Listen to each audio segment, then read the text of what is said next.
अब स्टूडेंट्स हम कुछ टेक्निकल पढ़ने वाले हैं यहां पे, मैकेनिज्म ऑफ फोटोट्रोपिज्म। तो स्टूडेंट्स हमने देखा कि कैसे ये जो प्लांट है, लाइट के प्रेजेंस में लाइट जब एक तरफ से आती है तो वो प्लांट उधर की तरफ बेंड होने लगता है।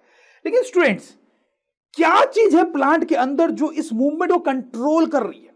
तो स्टूडेंट्स मैंने आपको बताया था प्लांट्स में कंट्रोल एंड कोऑर्डिनेशन का जिम्मा हार्मोन्स के पास होता है। हार्मोन्स कंट्रोल एंड कोऑर्डिनेशन करते हैं प्लांट्स में। तो स्टूडेंट्स अब मैं आपको यही बताने वाला हूं कि इस प्लांट में हार्मोन्स जो है वो किस तरीके से रोल प्ले कर रहे हैं ताकि ये जो प्लांट है वो इस तरह से बेंड हो पाए। वो मैं आपको डिटेल में समझाने वाला हूं, आपको बड़ा मजा आएगा स्टूडेंट्स, आप इसको ध्यान से समझना। लेकिन स्टूडेंट्स आगे बढ़ने से पहले मैं आपको एक दूसरी चीज बताऊंगा जिसके हेल्प से आपको समझना आसान हो जाएगा। तो let's see what is that. तो स्टूडेंट्स देखो थोड़ी अलग सी बात करते हैं, प्लांट से बिल्कुल ही अलग हट के बात करते हैं।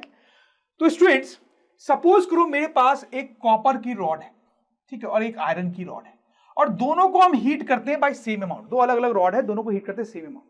तो स्टूडेंट्स क्या होता है, आपको पता है कि जब हम ऐसे रॉड्स को हीट करते हैं तो उनकी लेंथ बढ़ जाती है। तो कॉपर की जो रॉड है उसकी लेंथ भी बढ़ जाएगी, आयरन की लेंथ रॉड है उसकी लेंथ भी बढ़ जाएगी। लेकिन मैं आपको बताऊं कॉपर एक ऐसा सब्सटेंस होता है जिसको हीट करने पे वो ज्यादा एक्सपैंड करता है और आयरन जो है वो कम एक्सपैंड करता है। तो आप देख सकते हो कॉपर की रॉड जो है वो ज्यादा लंबी हो गई है कंपेयर टू आयरन, ठीक है, कोई डाउट नहीं। और सपोज करो मेरे पास एक अलग टाइप की रॉड है। कैसी रॉड है वो ऐसी रॉड है कि मैंने एक कॉपर का रॉड लिया और एक आयरन का रॉड लिया, दोनों सेम लेंथ की, और बीच से उनको फ्यूज कर दिया, बिल्कुल ज्वाइन कर दिया। तो आप देखो एक कंबाइंड टाइप की रॉड बन गई जिसमें कॉपर और आयरन दोनों है। समझ में आई बात? और बीच में वो ज्वाइंट है, अलग नहीं हो सकती, बिल्कुल स्ट्रांगली ज्वाइन किया गया है, ठीक। अब हम ऐसे किसी रॉड को हीट करने वाले हैं, ऐसी किसी रॉड को हीट करने वाले हैं तो क्या होगा? तो सपोज करो ऐसी इस रॉड को मैंने यहां पे रखा, ठीक है, अब मैंने इसको हीट किया सपोज। तो हीट करने पे इसका कॉपर वाला जो पार्ट है वो तो ज्यादा लंबा होना चाहिए और आयरन वाला पार्ट जो है वो उतना लंबा नहीं होगा, क्योंकि मैंने आपको भी ये चीज बताई है ना। तो आप सोच के देखो अगर मैं इसको हीट करूंगा तो क्या ऐसा कुछ हो सकता है? ऐसा कुछ हो सकता है? ऐसा तो बिल्कुल नहीं हो सकता है स्टूडेंट्स। क्यों नहीं हो सकता है? आपको समझ में आ रहा होगा क्योंकि इसमें तो मैंने दोनों को सेम अमाउंट से बढ़ा दिया है।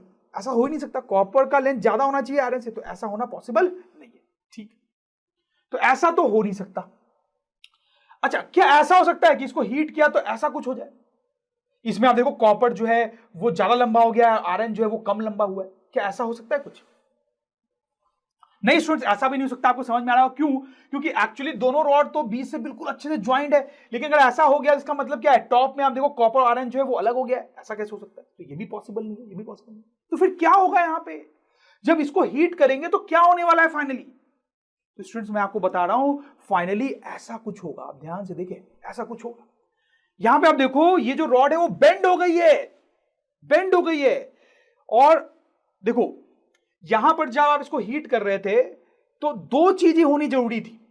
एक कि दोनों रॉड कहीं से भी अलग ना हो, दोनों रॉड कहीं से भी अलग ना हो, इसमें अलग हो रही थी, अलग ना हो। नंबर टू, कॉपर का लेंथ फाइनली ज्यादा होना चाहिए आयरन से, कॉपर का लेंथ फाइनली आयरन से ज्यादा होना चाहिए। ये दोनों चीज मीट होनी चाहिए इसको हीट करने पे जो होगा उसमें। तो यहां पे वो दोनों चीज मीट हो रही है स्टूडेंट्स। आप देखें, देखो कॉपर के लॉन्ग में लाइन ड्रॉ करता हूं और आप आयरन के लॉन्ग भी लाइन ड्रॉ करो। कौन सी लाइन ज्यादा लंबी है आपको क्लियरली समझ में आ रहा है? कॉपर वाली लाइन लंबी है, इसका मतलब है कॉपर ज्यादा एक्सपैंड हुआ है जैसा कि होना चाहिए था। सही बात है स्टूडेंट्स, सही बात है। और आप देख सकते हो कि टॉप टू बॉटम हर जगह दोनों रॉड जो है बिल्कुल एक दूसरे से ज्वाइंट हैं, कहीं भी अलग नहीं हुई है, बिल्कुल ज्वाइंट है। तो ये एक और जो कंडीशन थी वो भी मीट होगी। तो स्टूडेंट्स वेरी इंटरेस्टिंगली इस तरह किसी रॉड को जब हम हीट करते हैं तो फाइनली हमें ऐसा कुछ मिलता है, रॉड जो है बेंड हो जाती है। कैसे हुआ आपको समझ में आया होगा। ऐसा ही कुछ जो है वो प्लांट में भी हो रहा है जब फोटोट्रोपिज्म होता है। देखो मैं आपको समझाता हूं। तो स्टूडेंट आप सपोज करो कि ये हमारे पास प्लांट का एक स्टेम है, ठीक है, सिंपल सा एक स्टेम बनाया मैंने, ठीक। अब ये जो स्टेम है वो ग्रो करता है। तो शुरू में तो आप सोचो कि जो लाइट है वो आराम से हर डायरेक्शन से आ रही है, तो ये कैसे ग्रो करेगा स्टूडेंट्स? ये सीधे सीधा ऊपर ग्रो करेगा। अब देखो क्या होता है, ग्रोथ के लिए एक हार्मोन रिस्पॉन्सिबल है जिसका नाम हमने पहले भी पढ़ा है students, that is oxygen. Stem के जिस पार्ट में ऑक्सीन ज्यादा होता है वो ज्यादा ग्रो करता है, और जिस पार्ट में ऑक्सीजन कम होता है वो ग्रो भी कम करता है। बड़ा सिंपल है, जहां पे ऑक्सीजन ज्यादा होगा वहां पे प्लांट ज्यादा ग्रो करेगा, जहां पे ऑक्सीजन कम है वहां पे प्लांट कम ग्रो करेगा। तो होता क्या है कि ये जो स्टेम है इसके टॉप वाले पोर्शन में काफी ऑक्सीजन होता है, उसी के कारण ये जो है वो ग्रो करता है, इसी कारण वो ग्रो करता है। ठीक है, अब दूसरी कंडीशन लेते हैं। यहां पे वही स्टेम हमने लिया, लेकिन स्टूडेंट्स यहां पे क्या हो रहा है कि लाइट जो है वो इस साइड से आ रही है। तो देखो, ऑक्सीजन की एक और प्रॉपर्टी होती है, एक प्रॉपर्टी तो मैंने आपको यहां पे बताई, नंबर 1। एक और प्रॉपर्टी क्या होती है कि ऑक्सीजन जो है accumulates in part of a stem where light is less। तो ऑक्सीजन ऐसा हार्मोन है जो स्टेम के ऐसे पार्ट में एक्यूमुलेट हो जाता है जहां पे लाइट कम है। तो स्टूडेंट्स यहां पे देखो, लाइट तो इधर से आ रही है, तो स्टेम का जो इधर वाला हिस्सा है उधर तो लाइट जा नहीं पाएगी ज्यादा, लेकिन इधर वाला जो हिस्सा है उस पर लाइट आ रही है। तो आप बताओ ऑक्सीजन इस केस में कहां एक्यूमुलेट होना चाहिए? Away from light, away from light accumulate होगा वो। तो ऑक्सीजन जो होता है वो स्टेम के इस पार्ट में एक्यूमुलेट हो जाता है, यहां पे ज्यादा ऑक्सीजन नहीं होता है। स्टूडेंट्स आपको समझ में आई बात? देखो यहां पर क्या था, यहां पर लाइट हर डायरेक्शन से आ रही थी स्टूडेंट्स, तो यहां पर ऑक्सीजन के पास कोई ऑप्शन नहीं था, इसलिए उसको यूनिफॉर्मली डिस्ट्रीब्यूटेड रहना था, क्योंकि लाइट तो हर साइड से बराबर आ रही है, तो उसको यूनिफॉर्मली डिस्ट्रीब्यूट होना था। यहां पे वैसा नहीं है, लाइट इस साइड से आ रही है तो उससे अवे जा सकता है, वो दूसरी साइड एक्यूमुलेट हो जाएगा। सही है।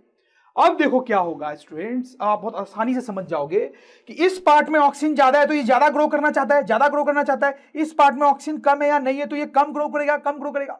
ठीक, तो इस पार्ट को ज्यादा ग्रो करना है, इस पार्ट को कम ग्रो करना है, और दोनों पार्ट को साथ भी रहना है। वही केस तो यहां भी था, वही केस तो यहां भी था।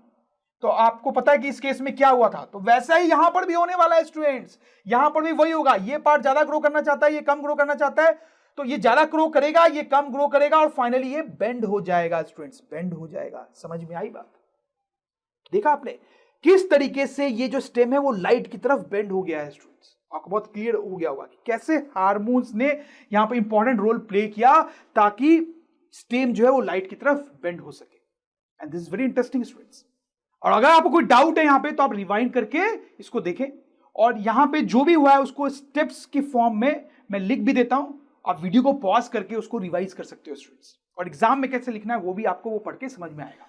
तो स्टूडेंट्स अब कुछ डिफिनेशंस लिख लेंगे एग्जाम पॉइंट ऑफ व्यू से। तो फोटोट्रॉपिज्म को कैसे डिफाइन करेंगे हम स्टूडेंट्स? तो हम बोलेंगे phototropism is the phenomena in which parts of a plant show movement in response of light, in response of light. बड़ा सिंपल है। अच्छा, पॉजिटिव फोटोट्रॉपिज्म को कैसे डिफाइन करेंगे? तो positive phototropism is a phenomena in which parts of a plant show movement in the direction of light. सही बात। Negative phototropism को कैसे डिफाइन करेंगे? Negative phototropism is the phenomena in which parts of a plant show movement opposite to the direction of light. और अगर define करने बोला गया तो डिफाइन भी कर देंगे और एग्जांपल भी दे देंगे तो और अच्छा हो जाएगा। तो स्टूडेंट्स अगर ड्रोन स्टडी के ये वीडियोस आपको अच्छे लग रहे हैं तो आप प्लीज इनको लाइक करें, सब्सक्राइब करें, कमेंट्स लिखें स्टूडेंट्स, अपने थॉट्स बताएं, हमारे साथ शेयर करें कि आप और क्या चाहते हैं। और इतना ही नहीं स्टूडेंट्स, सबसे इंपॉर्टेंट नीचे शेयर बटन पे क्लिक करें और अपने दोस्तों के साथ इन वीडियोस को व्हाट्सएप और फेसबुक पे शेयर करें स्टूडेंट्स, ताकि वो भी इन वीडियोस का फायदा उठा सकें स्टूडेंट्स, राइट।